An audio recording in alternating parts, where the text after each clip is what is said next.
I should have waited for that jingle. It looks nicer when you walk to that. Well, good morning, everyone. How are you?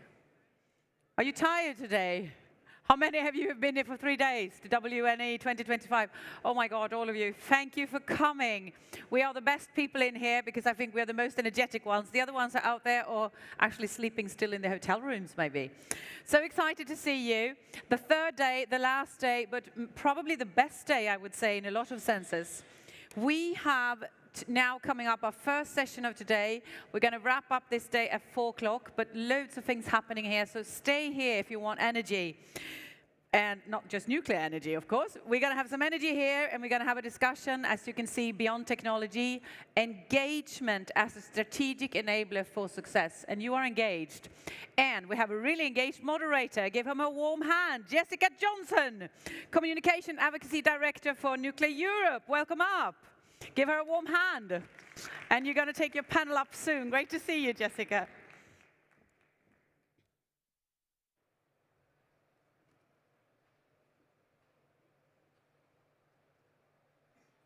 Good morning, and thank you very much for joining us for this panel where we're going to be discussing everything to do with stakeholder engagement.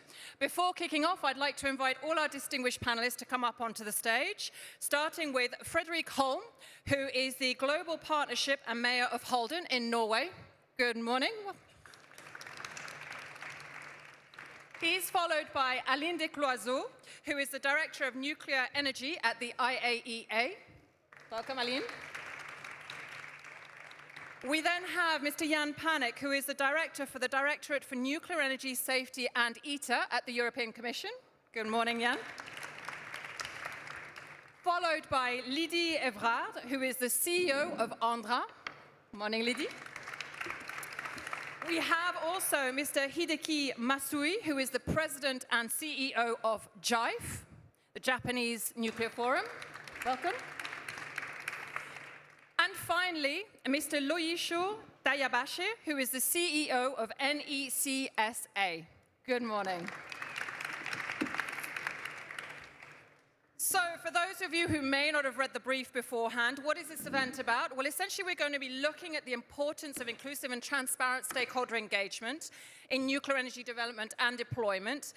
We're also going to try and identify opportunities for collaboration and innovation in stakeholder engagement strategies. But I would like to kick the session off, inviting each of our distinguished speakers to say a few introductory words. So maybe, Fredrik, if we could start off with you. Absolutely. Thank you very much. I'm here with several hats today. I'm both the mayor of one of the genuine nuclear municipalities in Norway. I am also associated with the GMF, the European Association of Municipalities with Nuclear Facilities, and also the Global Partnership, which is a newly established partnership between various continental and national associations of host community organizations. And the Global Partnership is probably born out of the necessity or the newfound necessity for genuine and real stakeholders engagement, also with the local authorities on various levels in all countries who either have experience with nuclear facilities or are embarking on nuclear journeys. It's all due to the nuclear renaissance, which is one of the reasons why this conference is so big and why we are here today. And the nuclear community has maybe spent a little bit too much time trying to sort of glorify their image, put out glossy posters on why nuclear is going to save the world and everything from the technological perspective. And maybe we, to a certain extent, have forgotten that the technology is not there for the technology itself. It's there to serve the people who live in the communities. And a nuclear project can either be made or break if you don't have the local authorities on board. Because if you enter a community with a nuclear project, you come in, you do your workshops, you do your activity, your planned activities, and then you leave, and then you come back when you approach a new milestone. If you connect with the local authorities, then you are engaging with the civil society and local communities all the time. So it is of vital importance that you actually manage to bring the local communities on board if you want to make a nuclear project happen. And we also see that in all countries, the local level of governance, the municipalities, they can also change the national policies. And that's the case in Norway. We do have a small but long and proud nuclear tradition, but due to our need to solve the problem with both the climate change, the nature crisis, the need for energy in the future, the local communities want to solve all these problems in parallel in their communities. So it is the municipalities who have joined forces and told the government nuclear might be a solution to all the problems you talk about in Parliament and on the national level. Why don't bring it into the mix? The government in Norway has maybe been a little bit hesitant, but through the local initiative, this has changed completely, and we are now formally exploring the option of including nuclear energy in the energy mix in Norway in the future. So I think that's going to be my introductory remarks. Thank you. Thank you very much, Fredrik. And it's great to hear that there's more and more of these communities coming together across the globe to really work on this aspect. Because it's key, as you said, you need to be able to highlight the benefits to the local community of having a nuclear facility, and bringing on board the local authorities will be key to help identify what the needs of that community really are. So maybe we hand over now to you, Aline, for a few introductory words. Yes, so I am in the IAEA in charge of the nuclear power division. And, well, it's not a mystery, and we see it in the WNE. There is really renewed interest in nuclear energy for several reasons: energy security, mitigation of climate change, and also development. And more electrification and uses, like for digital industry. In the agency, it's the 5th year in a row where we increase our projection for nuclear power in the world. So we are close to 1 terawatt electrical in 2050 now. So it's more than 2.5 increase in 25 years. And SMR also is have a growing role in this.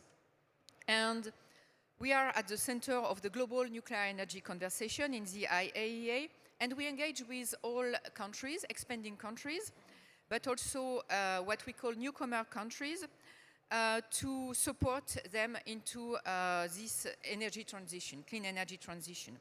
And we look at the entire nuclear fuel cycle, nuclear power plants, from design, planning, construction, operating, and decommissioning.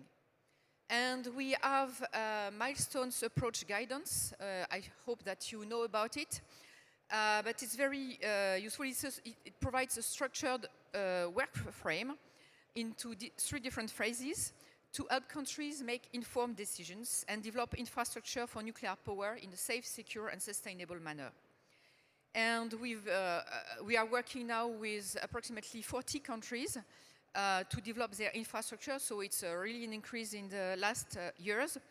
And we've helped, for example, we have supported Belarus and UAE in their program, and as very close to the commissioning now, we have Bangladesh, Egypt, and Turkey. So it's building on several years of experience from these embarking countries. And in this milestones approach, we look at 19 infrastructure issues. It's from national position, legal framework, nuclear safety, environmental protection, radioactive waste management, and stakeholder engagement is one of those issues. So there is no prioritization between those issues, those topics, but this is a cross-cutting topic, and it's an important enabler for all the other topics. So to give you some example of what we do as IAEA to support those countries, first of all, we do missions in the countries, like integrated nuclear infrastructure review missions. And we have several activities, as I say, guidance documents, and we have many events on stakeholder engagement. I can quote also the Nuclear Stakeholder Engagement School, so it's quite new. We had last year first one in ICTP in Trieste. And this year we have 2, one in Russia in September, and one ongoing in the United States of America this week.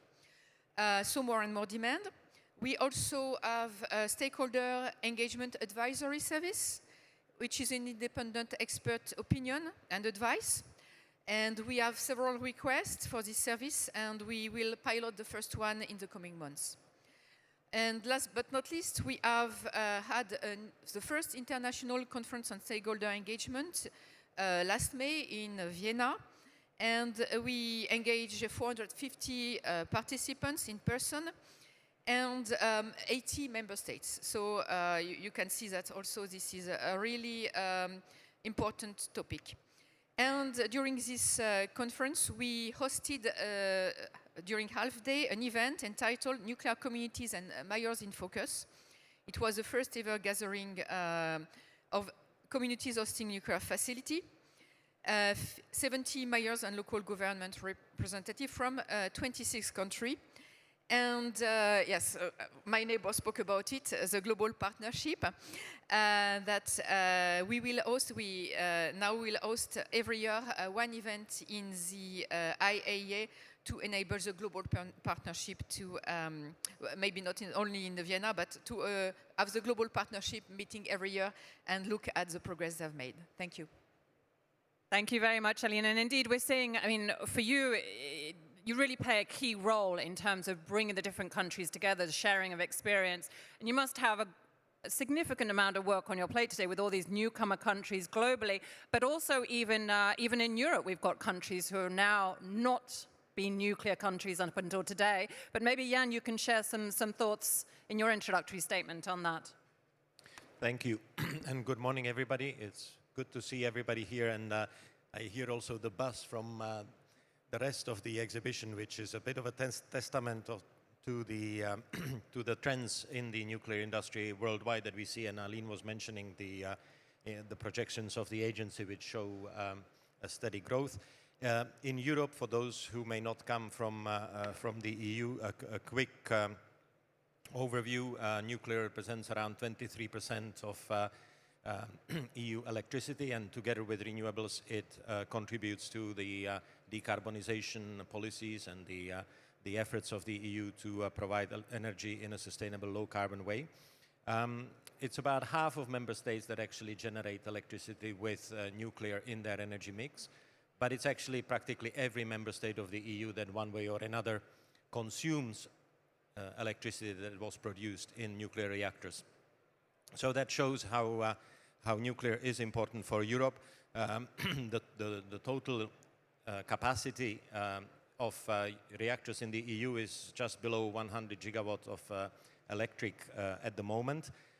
It's clear that such an important fleet of nuclear reactors requires investments, especially if we see a trend to increased reliance on nuclear in the future.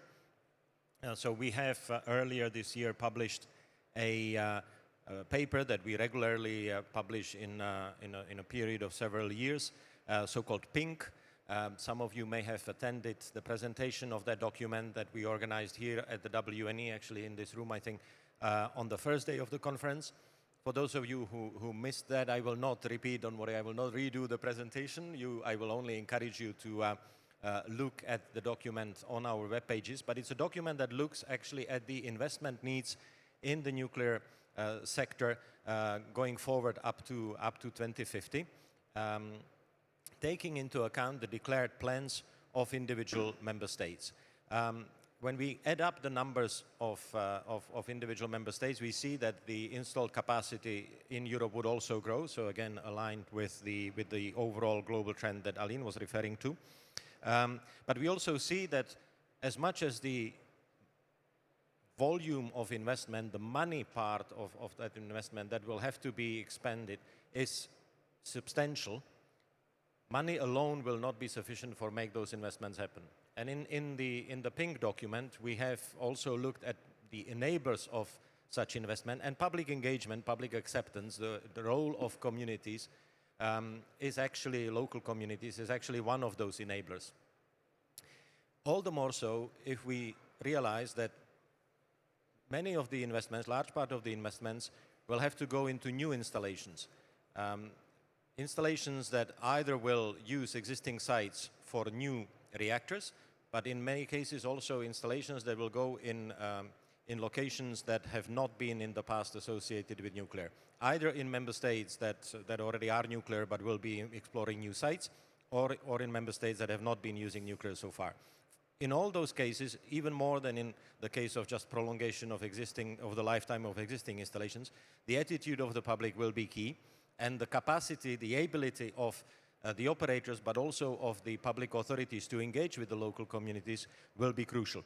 We have very good practice and we have very good realities on the ground with a number of local politicians, local mayors and local communities being engaged over decades with operators of sites or of assets in the vicinity of their communities. There is a vibrant NGO scene with associations existing, which can be actually source of good practice and knowledge sharing, but we need to make sure that that information gets out also to those who would be needing it in the future. And I hope that this is something that we can come to also in the course of today's discussion. Thank you.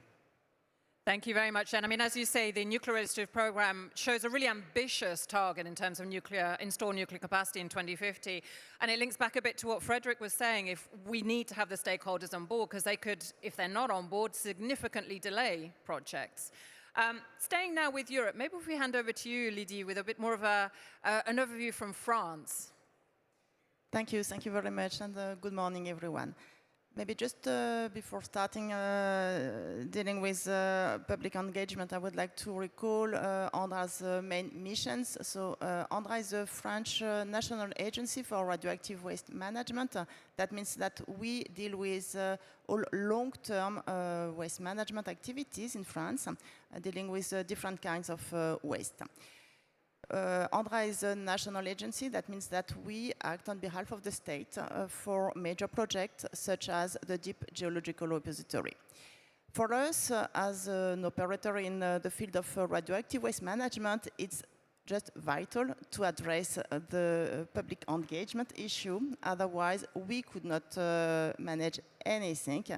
Radioactive waste management, of course, has a very strong and complex technical dimension, but dealing only with these technical dimensions is not enough, and then we need to address in a continuous manner public engagement, public involvement, and how to communicate on this topic, which is not that easy to understand.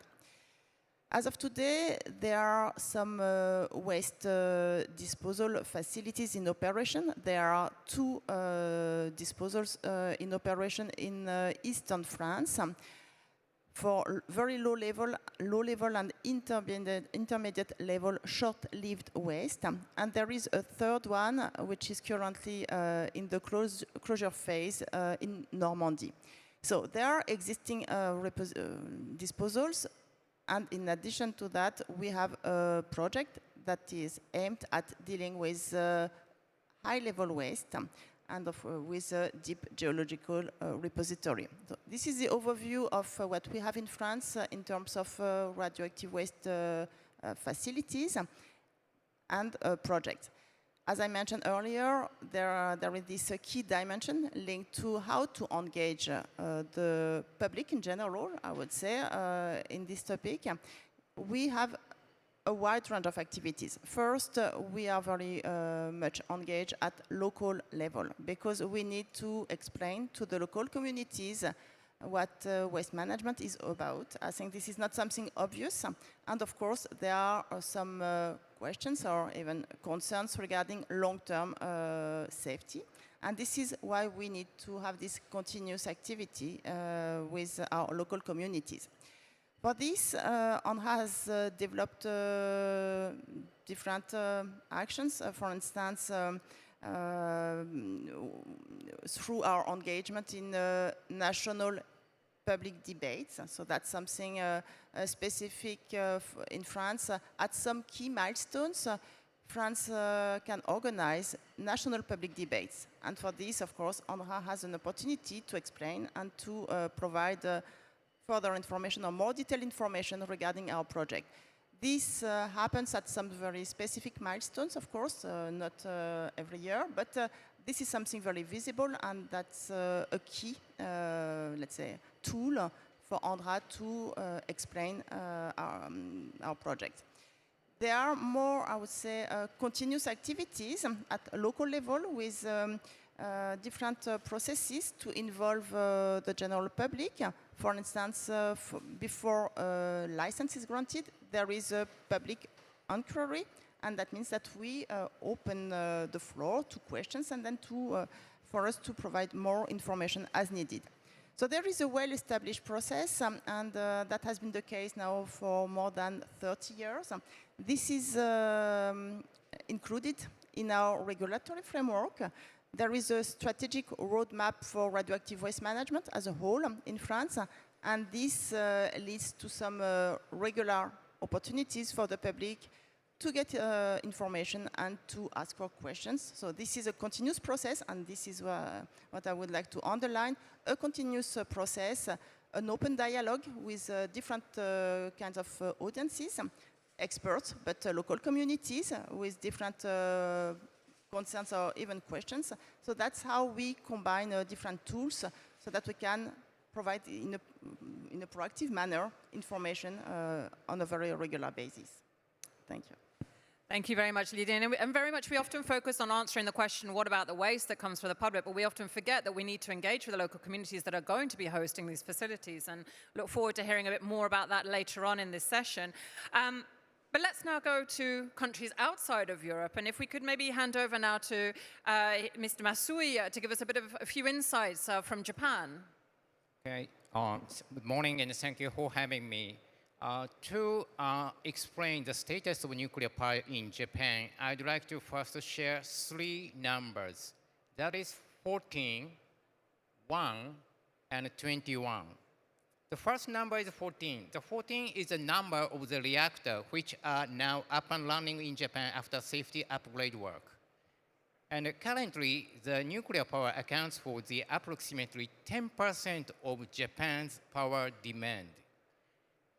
And including the reactor under construction, there are currently 12 reactors in the pipeline. So that means some are under the review and some have already cleared regulatory review. And still, additionally, the 10 more reactors have yet applied for the licensing application, but still have a potential for the restart. So if all those reactors were to operate, the total number would reach the 36. And at the end of the 2024, last year, the 2 BWRs newly restarted. And previously, all 12 restarted reactors were PWR. So BWR includes 1 designed by Toshiba and 1 by Hitachi. With this, Japan's 3 major plant vendor at least has each 1 operating reactor, which is a significant milestone in terms of having the good supply chain as well as developing human resources. And more than 40 years have passed since the Fukushima Daiichi nuclear power plant, but 14 units up and running in 14 years. It's not really fast enough. However, regulator and operator now finding the common ground how to demonstrate to compliance with new regulatory standards. So I hope the more accelerated restart activity. So the second number is 1. 1 is the number of the project which may lead to new build. Since the Fukushima Daiichi nuclear power plant, it's not working? Okay, sorry. A new construction project has been practically off the table. And however, this February, the strategic plan of energy plan in Japan has been revised and making a policy shift toward making the utmost effort to maximize the use of the nuclear power. So as a result, a path to the new build has been opened now. So this July, Kansai Electric Power Company announced the start of a geological survey at existing power plant called the Mihama Nuclear Power Plant. Although no official decision has been made yet, However, this move could lead to a new build project in future. So it may be a very small step, however, it's very important and noteworthy step for the entire nuclear industry in Japan. Okay, the last number, the third number is 21. That is the number of the plant which ended up premature shutdown after the Fukushima Daiichi nuclear power plant accident. And out of 21, the 10 plants has been shut down directly by the direct cause of the Fukushima Daiichi accident. For example, the 6th unit is the Fukushima Daiichi itself, and there was 4 units from Fukushima Daiichi, which is just 8 kilometers away from the Fukushima Daiichi. And at the time of the Fukushima accident, and the Fukushima Daiichi suffered from the power loss, however, but barely escaped from the severe accident. So it's technically possible to start up the Fukushima Daiichi because it has escaped from the severe accident. However, due to the intensive opposition from the local people, local community, the TEPCO decided to shut down the Fukushima Daiichi. And 11 units were shut down primarily due to the economic reason. To comply with the new safety standard, the power company must make a significant investment. If your output is small or the remaining lifetime is limited, you cannot recover your investment. So many reactors ended up to be shut down. So in Japan, the decommissioning of Fukushima Daiichi nuclear power plant and the reconstruction of Fukushima is still Japan's highest priority. And as many reactors are being decommissioned, safe and efficient decommissioning is a crucial factor, and that will determine the competitiveness and sustainability of nuclear power. And in conclusion, nuclear power plant has its own life cycles: construction, operation, and decommissioning. And we are committed to make the utmost effort to tackle challenges of each stage with safety and transparency. Thank you. Thank you very much. And indeed, I mean, we're seeing this growth in nuclear globally, but it's really impressive to see Japan today compared to where it was 15 years ago. And I look forward to hearing more from you as to why there's been this shift in favor of nuclear again. But before heading into the first session of questions, I'd like to end this first round with Luisha. So we're heading over now to South Africa with some thoughts from your side. Thank you very much, Jessica, and good morning to everyone. I think if I were to just cover the landscape of the South African nuclear operations, I would start off with looking at what we are doing at NEXA, which is operating a research reactor, which is primarily used for isotope production.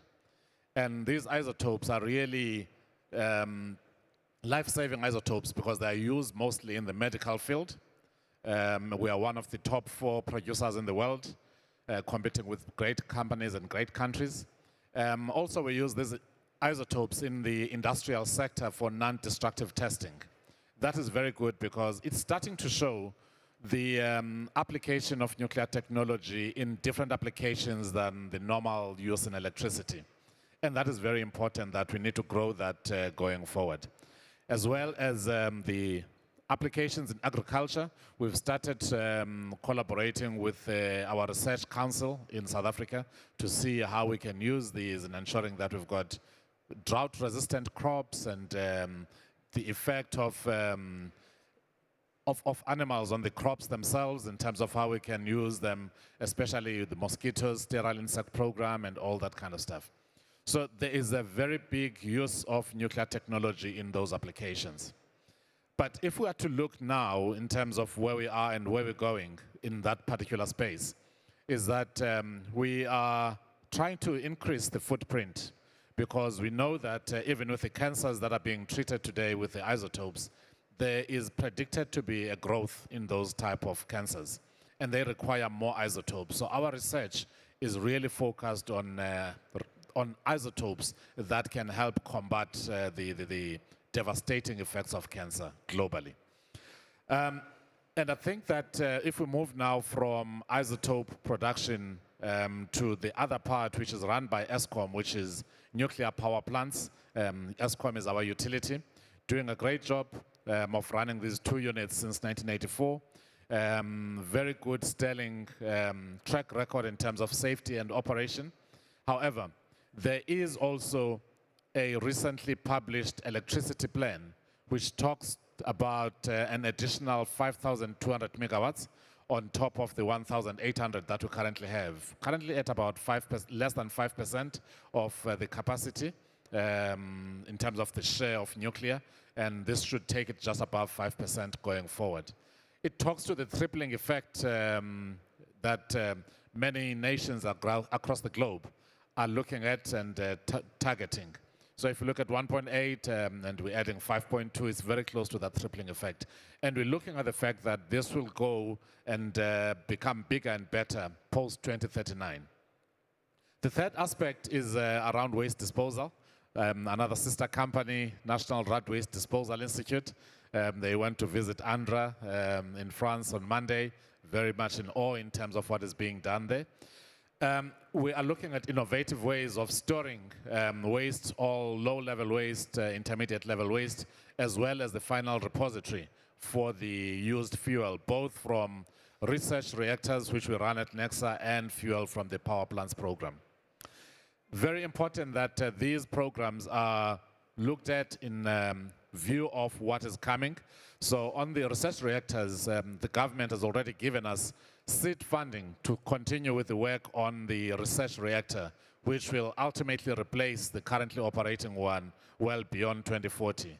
So there's a lot of work both in research space, where we're installing new plants, as well as the power generation space. The biggest aspect that we currently are looking at as well is the fuel side. South Africa has manufactured fuel, and we stopped in the 90s. And now we are restarting that process of the front-end fuel in terms of manufacturing fuels for research reactors and power reactors. It's a daunting task, but we need to get that step, because we've seen the effects of the geopolitical situation, that it can affect your fuel supply. And I think many nations around the world are seeing that, and they are doing many things. And South Africa is saying self-sustenance first, and then we can look at the global supply. So whilst we have focused on many aspects of having reliable plants operating, having a global impact and footprint, I think we've forgotten the biggest element, which is the impact to society, and which is the topic what it's all about today, which is engagement as a tool. And we really need to accelerate our efforts in that direction. Thank you.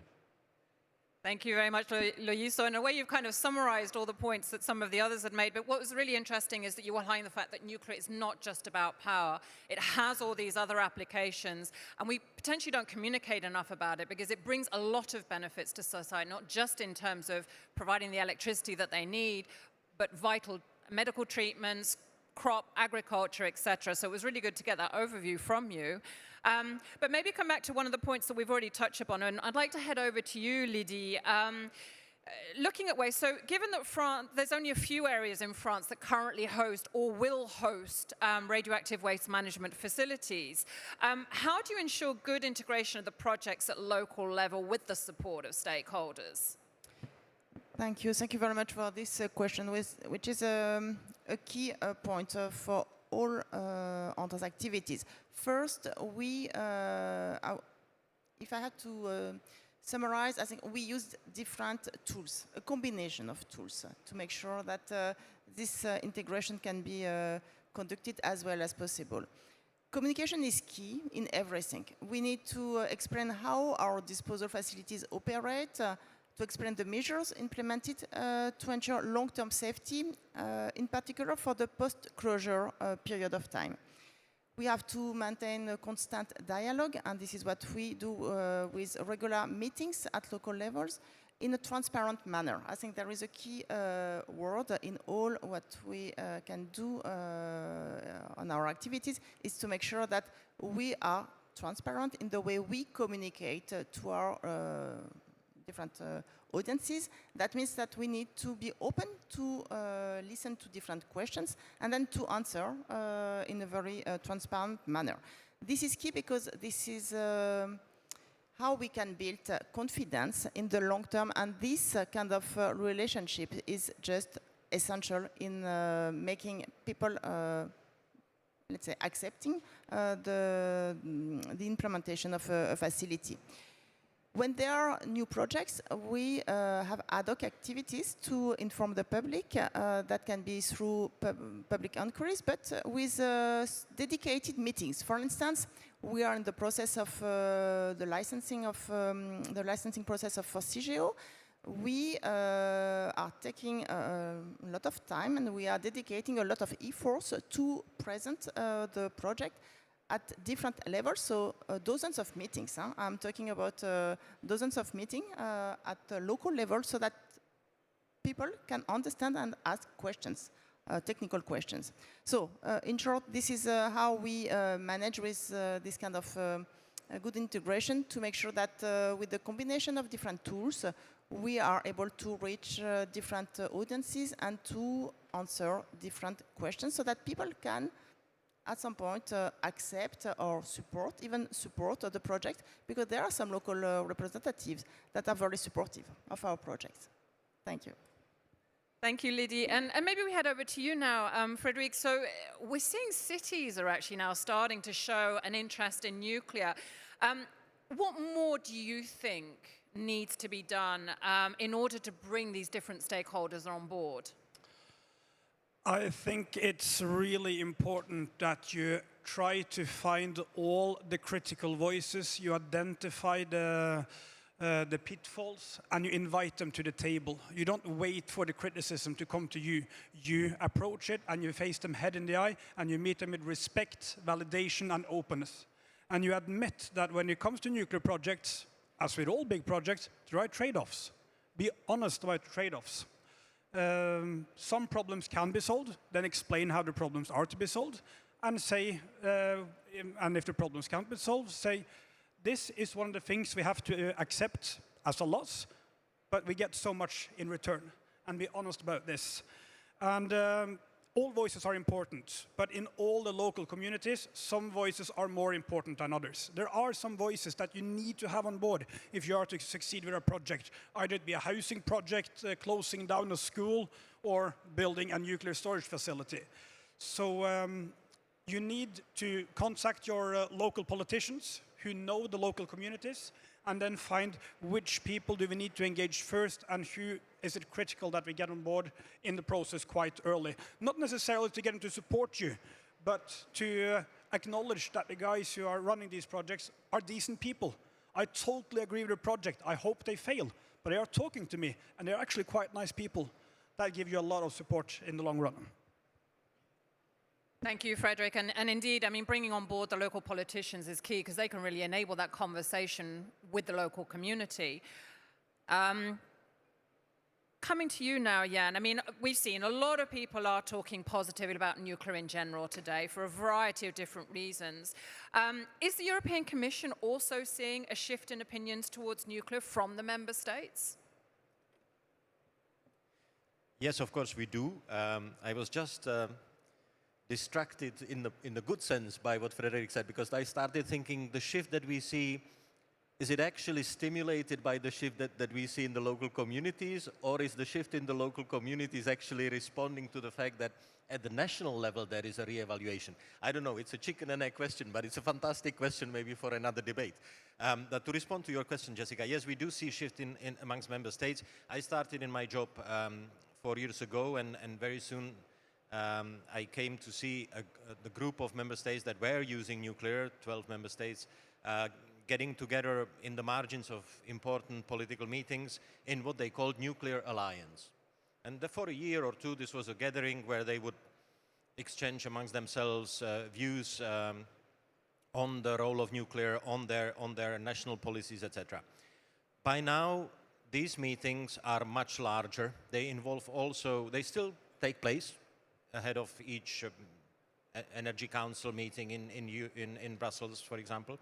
But by now, they do include also a group of member states or a number of member states that do not use nuclear at present, but who actually recognize the importance of nuclear in decarbonization of Europe. And as I said in my earlier intervention, even though we have only about 12 member states with reactors, practically every member state, one way or another, consumes also electricity that is generated with nuclear assets.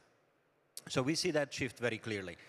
If you want to structure the changes in the opinion, you would see that there are some member states that are reconfirming in the current trend their plans for continued use of nuclear, or they are even reinforcing them. Countries, obviously, like France, but also Slovakia, Czech Republic, they all go for continued development of their nuclear assets.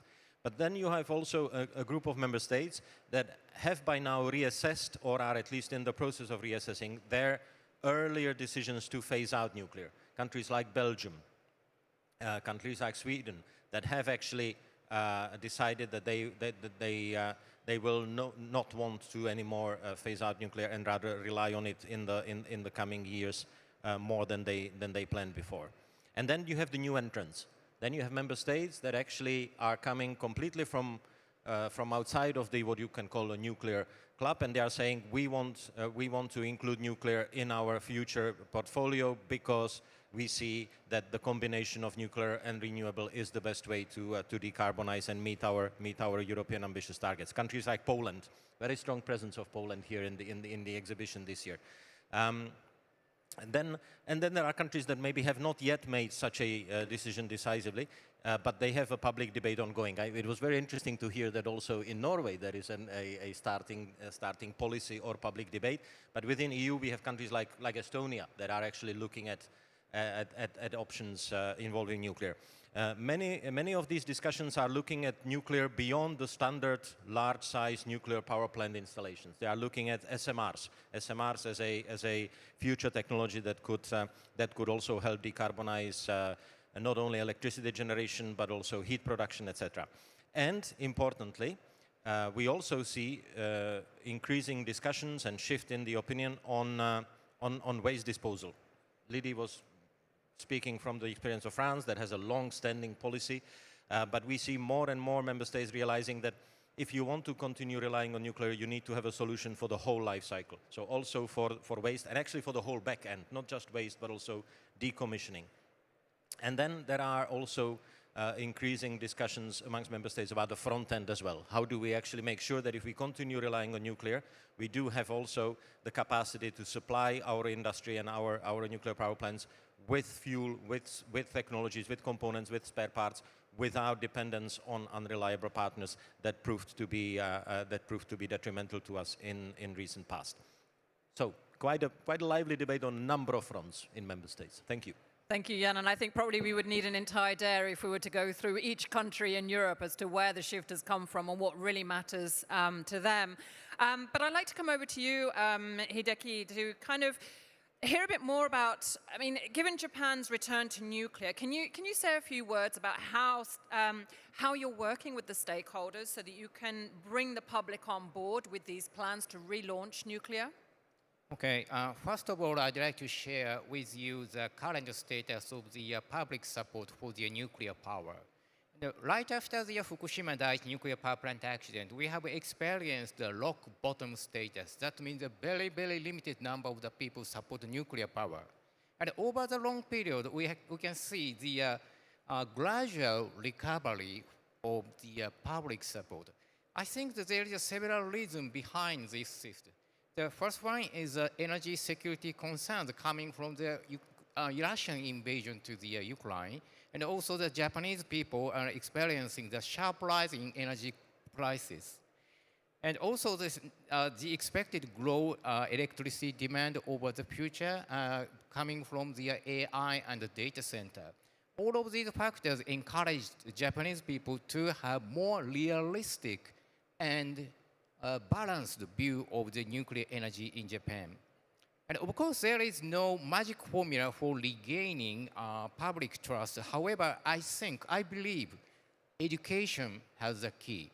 And we have checked the high school textbook. And all the high school textbook in Japan has some section related to the energy and the nuclear power. However, they appear at the last chapter of the textbook. So according to the high school teacher, we do not really have the time to cover this section. And moreover, some teacher does not really have sufficient confidence to cover this topic due to the lack of their knowledge. To address this issue, our organization, GIFE, conducts an outreach program called delivery lectures. We send professional lecture to the university, give a 60 minutes lecture, just 60 minutes, one shot. And the result has been very remarkable. And after these lectures, most students became more aware of the energy challenge, and their understanding and acceptance of the nuclear power increasing significantly. However, we have just 3 lecturers, so we can just cover around 0.1% of the entire university students. That's not really enough. And we also learned other stakeholders promoting people, like a government agency and other utility and other associations. They are conducting a very similar initiative. So if we can join the force and coordinate these efforts, we believe we can reach a much larger audience and make a meaningful change for the next generation understanding of energy and nuclear power. And in conclusion, still I believe that education is a key success factor to gain the public support for the nuclear energy. Thank you. Thank you. And it's, I mean, yeah, secondary school, that's a very important target audience in a way, because they're really forming their ideas at that point. So it's really interesting to hear how you're now really trying to work with the secondary schools to make sure that at least they have a basic understanding of energy in general, without necessarily pushing them to be pro-nuclear. But maybe if we head now over to South Africa, and Louis, so we've heard a lot about how other countries are viewing nuclear more favorably today. Can you maybe say a few words about what the public's view of nuclear is in general in South Africa, and are you seeing a similar trend? I think I'll take you back on a study that was done by one of the science research institutes in South Africa about 10 years ago, where the outcome of the study showed that about 20% of the population were supportive of nuclear. Another 20% were strategically opposed to nuclear. Then you had the 60%, which was really neutral. They either didn't care or didn't know, or they were like, if it's positive, it's positive. So we found that there's a big room to play with that 60%, because the other 20% that is strategically opposed, the best you can do is to make sure that you give them facts. How they deal with them, it's up to them. But we really needed to work very hard with the 60% and also arming the 20% that was supportive with the right information. Then if I fast forward to now, I believe that, I know we have not done a subsequent study, but what I'm seeing is that with the COP28 perspective that shows that nuclear is really at the center stage, with the tripling of nuclear, especially we've seen in Europe where the European Union countries were signing that in Belgium not so long ago, and it's continuing even in this COP. It's going to be one of the side events where tripling nuclear in different countries is growing. We're also seeing that in G20, nuclear is also making a comeback. With those things that are happening globally, we are finding that an average South African actually sees value for nuclear. We've been invited to platforms that we've not traditionally been invited to. We've seen with the members of parliament from multi-party frameworks showing an interest in nuclear. I've not heard anything that says we don't want nuclear, but everyone is saying we see nuclear, we see the global view and perspective that is growing in a positive direction. How can we do it safely, cheaply, and for the benefit of our society? So I want to believe that without quoting the numbers this time around, at this point in time, that there is a general positive feeling about nuclear and its effect. But I think we really need, if I take Frederick's words earlier on, we can't glorify our image of nuclear. We really need to work very hard and be very deliberate about engaging the population about the positive uses, especially when it comes to just beyond electricity on industrial applications. And indeed, it's really, as you said, it's that 60%, and you've got the great opportunity now that people are at least, they may not be in favor of nuclear, but at least they're open to a conversation. And it's important to provide them with facts, but as we were saying before, not tell them they have to be pro-nuclear. At the end of the day, it's up to them to then decide. There's one point that we haven't really spoken. I mean, Jan mentioned it earlier, small modular reactors. So if I could maybe come over to you, Aline, on this point. And there's a lot of talk, or maybe even hype, about SMRs today and the potential benefits that they can bring. I mean, do you see SMRs as a potential game changer in terms of public opinion towards nuclear? Yes, I think that it may be a game changer. There are positive effects with SMRs. Of course, they are smaller, so smaller footprint. Often inherent safety features and versatile application. As you said, it's not only electricity, it's also district heating, it's desalination, so some maybe more tangible societal benefits beyond electricity generation. And due to their size also, they will be closer to urban settings and regions, seeking low carbon solutions. But public acceptance is never guaranteed, and several factors have really to be considered when deploying SMRs. And we have very limited experience in deployment, and we at the IAEA we are really looking at this. For example, SMR may be sited closer to residential areas, as I said. So local risk perception and also questions about radioactive waste management may be raised, and I think that this is very important to have local communities involved in this process. And also SMRs may have less visible economic impact than large nuclear reactors. So there are also things that can affect this local support. And it's really depending how they are introduced, discussed, and governed, the introduction of SMRs in the local communities. I must say that SMRs, sometimes they are proposed by public project developers, discussing directly with private industry, especially for industrial application. And I think this stakeholder engagement topic area of the milestones approach is something that should come not first, but should really be in the mind of everyone, and especially in this private project developer, because it will influence all the process later on. So that's why we are following what's happening in the agency. And for example, I spoke about all the activities and events that we are doing, convening several member states around the table. And for example, next year in June, we will have a dedicated workshop on stakeholder engagement for SMRs, because we believe that it is really an important topic in the development and deployment of SMRs in the world. And I must say that I spoke about 40 member states in the milestones approach process, plus several ones interested in it.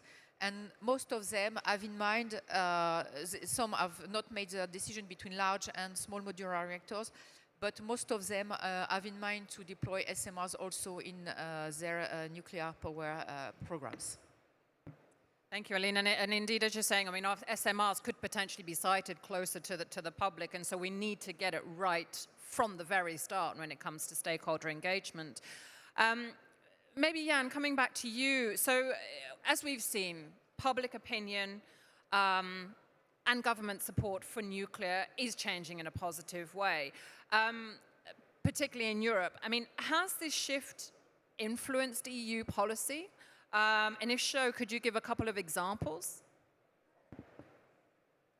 It certainly did shift, although I should say that we maintain technology neutral approach in the sense that we respect the decision of each member state to decide whether they include nuclear or any other energy source in their energy mix and to what extent. This has always been the case. We have in the past made that clear that we are not in the business of dissuading or persuading individual member states on the use of nuclear. We recognize when they make such a decision. But I think the shift in the public attitude, but also in the member state strategies, did result in some EU policy shift nevertheless. I think that there is a stronger and clearer recognition of the inevitable role that nuclear will play in decarbonization. I think my president, Ursula von der Leyen, made it clear in her statement to the European Parliament this fall, when she mentioned that nuclear will provide the necessary low-carbon base load for further deployment of low-carbon sources, including and especially focused on renewables. So I think there is no change in the policy attitude, rather an accent that actually brings strong recognition as member states rely on nuclear more and more. But we remain technology neutral, but we need to make sure that that growing trend towards nuclear is fully reflected also in our policies, in the sense that instruments that are brought forward for example, the reform of the energy market, like the energy market design reform, introducing the contracts for differences as an instrument, or a power purchase agreement, these need to be also accessible to nuclear, and that is the case in the reform of the energy market that actually happened recently. The same for the Net Zero Industry Act that came out in the past few years, where again nuclear is recognized as one of the technologies that will bring Europe to net zero. So I think that needs to continue. Aline was speaking about SMRs, and I think that's also a good example of a increased recognition of the importance of nuclear and the role that the Commission needs to play in that context. We have been behind the creation of the Industrial Alliance, helping the pre-alliance process, hosting the pre-alliance process, and now we are actually chairing the governance body of that alliance to make sure that SMRs indeed come out in Europe timely, early, so that Europe actually does not lose the competitive race that in global context that is happening, but also that they are deployed with safe technologies, with all due respect to the utmost safety standards that Europe is known for, but also in close dialogue with the local communities, precisely because many of them will be actually sited much closer to the populated sites than the large-scale installations. Yeah, thank you again, and I think we're all looking forward to see what the outcomes of the Industrial Alliance will be. We've got just under 15 minutes left, so maybe, Hideki, could I ask you to share maybe one concrete example of how your engagement with stakeholders has helped, and do you have maybe a couple of best practices that you could share? Okay, okay, I'd like to share today the story about the Kashiwazaki-Kariwa nuclear power plant, which is owned and operated by Tokyo Electric Power.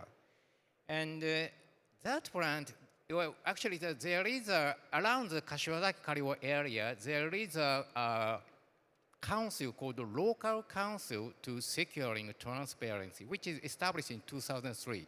And all members are local residents. Some are supporters, and others are opponents. And with that, on top of that, there is some representative from the local government and the plant operator and the regulator and the related government agencies. They are joining as an observer. And the council is, I think, very similar to the France's CRI, is that, I'm not really sure the pronunciation, CLI. And I myself had a chance to attend that meeting as a primary, how can I say, the explainer about the Fukushima Daiichi nuclear power plant accident analysis. It's a very highly technical issue, but I had a very difficult time to explain in my plain language so that the local people can understand. But the point I'd like to make is in June, the TEPCO announced a new initiative. It's called Operational Council that aims to build a new governance framework. The purpose of this new initiative is to operate nuclear power plant in a manner that earns public trust by actively incorporating external experience and expertise. The main activity includes check and review and plant operational policies, and also the external expression to promote public trust. The council member consists of 10 people. 6 are from outside and external people, and 4 are internal people, TEPCO's employee. And I will explain quickly the profile of the 6 external members. 2 members with executive experience at other electric power company. 1 of them serves as a chairperson, reside full-time at the plant, and conduct an on-site walk-around, as well as attend a meeting as observer. And as a chairperson, he also has the obligation to report the council's activity to the board of directors of the Tokyo Electric Power. And also the other person is one former chief public prosecutor and 1 former senior official of the US NRC. And we have 2 members from the local government representative.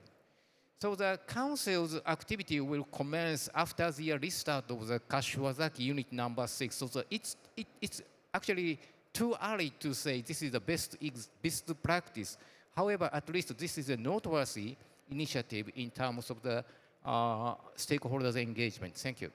Thank you. We look forward to hearing how that evolves. And maybe, Loyuso, in a couple of minutes, so obviously, South Africa's got plans to extend its nuclear capacity. Can you just give maybe 1 or 2 examples in terms of how you're engaging with stakeholders around these plans? Thank you. I think what we've learned in the recent past in South Africa is that the nuclear fraternity has really failed the communities in terms of explaining the socio-economic benefits of nuclear.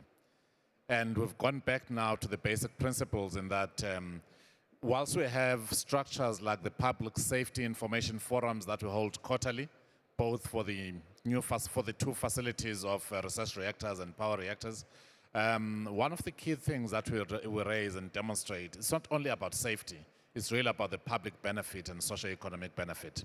So we're starting to change our messaging in that regard. And if I were just to put our strategy in terms of how we're trying to improve the communication to the public, is that if I put it in a triangle format, the top part, which is public safety or public acceptance at the top. And I think we've underplayed that part for so long, and we really need to go in a concerted approach, because that breeds a political will on the other side of the triangle, because politicians have to have a mandate from the people. So it is very important that we give that will, that political will, through information sharing through the different platforms. And the third part of the triangle is what also comes as an outcome of a political will, because all these 3 things are very interrelated. The programmatic approach in terms of these technologies. For example, it is very difficult to talk about nuclear to the public while you have only 1 plant, and that plant is licensed to shut down in the next 10 years. It's a dying technology, why bother? So the fact that we've got a renewed approach, globally there's good momentum. Locally, we're seeing as we're going to be building a new plant for research reactor, we're going to be building new nuclear power plants. It gives us leverage to talk about these technologies because it's programmatic and people can see a future and they can see themselves in it. We're also moving away from saying we need engineers and scientists and artisans. We're saying there is a space and a role for each and everyone. We need nuclear lawyers. We need accountants. We need everyone in general industry has got a role to play in nuclear. And I think that is beginning to pull people instead of us pushing the technology to the people. Thank you. Thank you, and you're quite right on this. I mean, increased public acceptance can also help bring in the skilled workforce that we need. Lydie, speaking specifically about deep geological repositories, getting the public on board of the DGR conversation is really going to be key. And at the moment we have Finland as one example. But I think it'd be great to hear from you how the project is perceived by the public in France. You mentioned CIGIO, and what the main challenges are going to be for implementation in this regard. And you have a couple of minutes to answer that. Yes, so I will highlight a few points. First of all, the search for a site for the Deep Geological Repository started 35 years ago in France. So it has been a very long journey, of course, for scientific research, but also to get the support from the local communities. So this is something we need to keep in mind, this kind of very long-term challenge. Dialogue over the time will be one of our main challenges, of course. We have for this some people, staff from ANDRA on site. I think that will be very helpful. To give you an order of magnitude, there are something like 300 staff from ANDRA on site, while in ANDRA in total we are 750. So that means that a significant part of our staff work at local level, and that's of course very helpful. Regarding the perception by the public, I would say that there are different situations.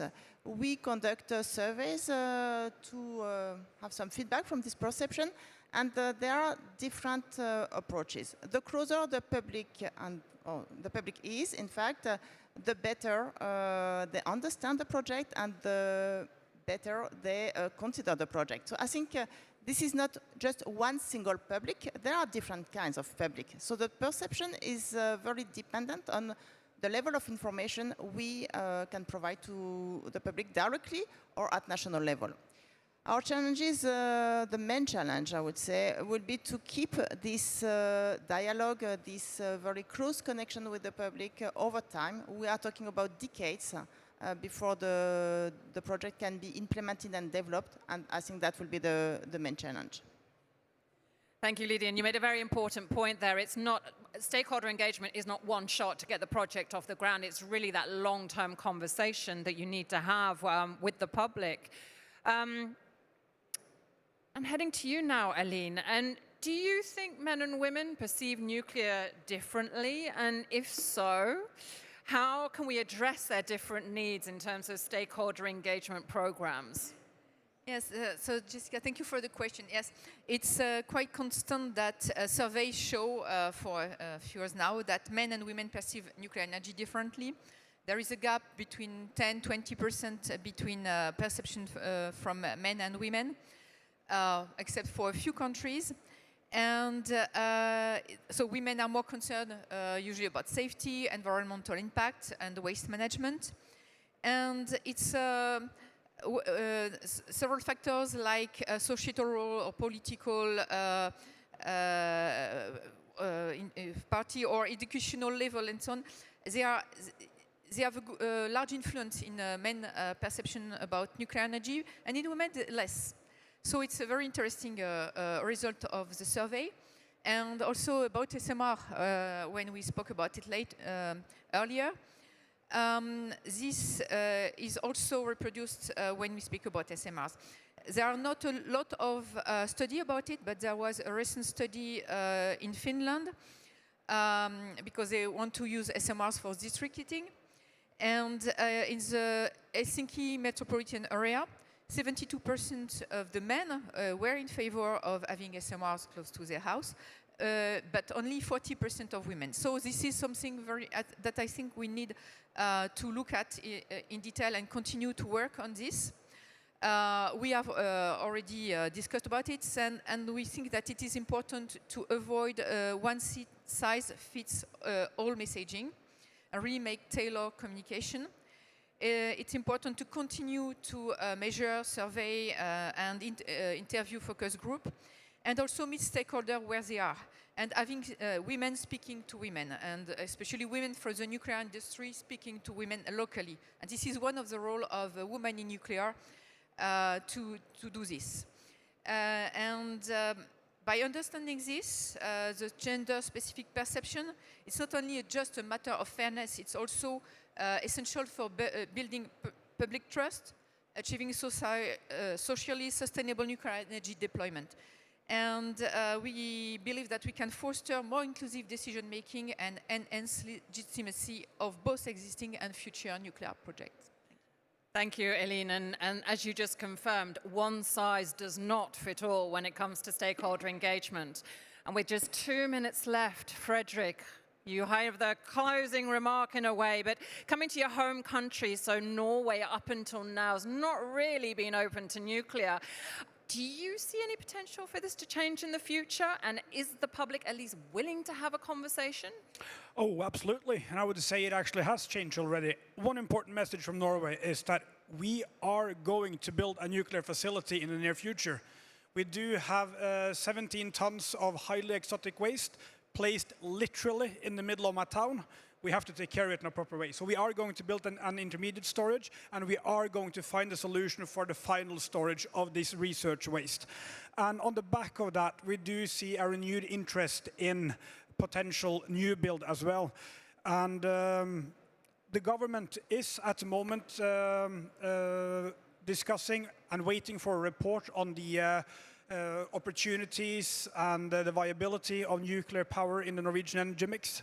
This is fueled by a local democratic initiative from the municipalities, from the people who want secure jobs, who want their industries to thrive. And if something, the enthusiasm for nuclear in Norway, especially in certain communities, is so high that one of the most important jobs for us who have been on the road learning about everything nuclear for the past couple of years, we sort of have to bridle that enthusiasm a little bit to bring it onto a constructive and realistic path. Because when you get too enthusiastic, sometimes you move a little bit too quick. You tend to cut corners, and you can't do that when it comes to nuclear projects. Our worst, or our biggest challenge, or my biggest fear is that we oversell projects, we oversell things.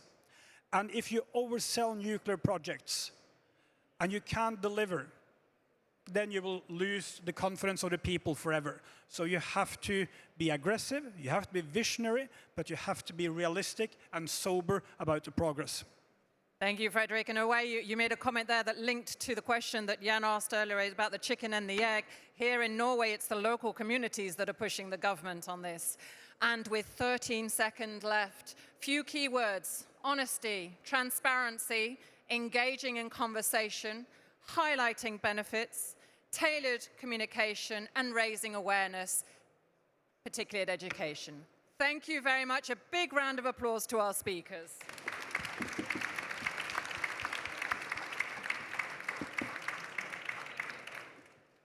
Thank you so much for this discussion. Thank you for moderating, great moderation, great panel. Please stay or take a break, 15 minutes, because we're going to come back and we're going to have a really interesting discussion, which I will be moderating, about the role of nuclear fuel cycle in sustaining nuclear energy growth. And we have Dastan Kozarbachev from Kazakhstan here, and Jacques Pétieux from France, from Orano soon. So in 15 minutes, please come back. See you soon.